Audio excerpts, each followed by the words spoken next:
একটা ব্যক্তিকে দুজক থেকে উঠানো হবে, দুজক থেকে উঠানোর কারণ জিজ্ঞাসা করা হবে, আমাকে কেন দুজক থেকে উঠানো হলো, কারণটা কি? আমি তো দুজকি, আমার আমল বলে আমি দুজকি, কেন উঠানো হলো?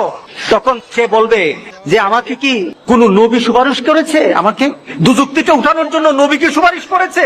ফেরেশতারা বলবে না, নবী করে নাই। কে করেছে? কোন আল্লাহওয়ালা ব্যক্তি, কোন দিনদার ব্যক্তি, আপনার পছন্দের মানুষ কেউ আমার জন্য সুপারিশ করেছে? তো না, সেও করে নাই। তাহলে কি আমার মা বাবা? না, তোমার মা বাবা না। তোমার পরিবার পরিজন? না না, তোমার পরিবার পরিজন না। তোমার নিকুটের মানুষ? না না, তোমার নিকুটের মানুষ না।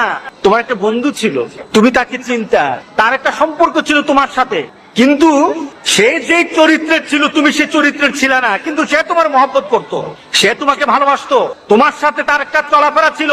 সে জান্নাতে চলে গেছে আর তুমি দুজকে।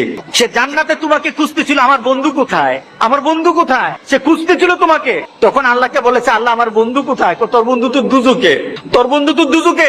তখন আল্লাহর কাছে বলবে, মাবুদ আমি তো বন্ধু ছাড়া থাকতে পারবো না, আল্লাহু আকবার, আমি আমার বন্ধু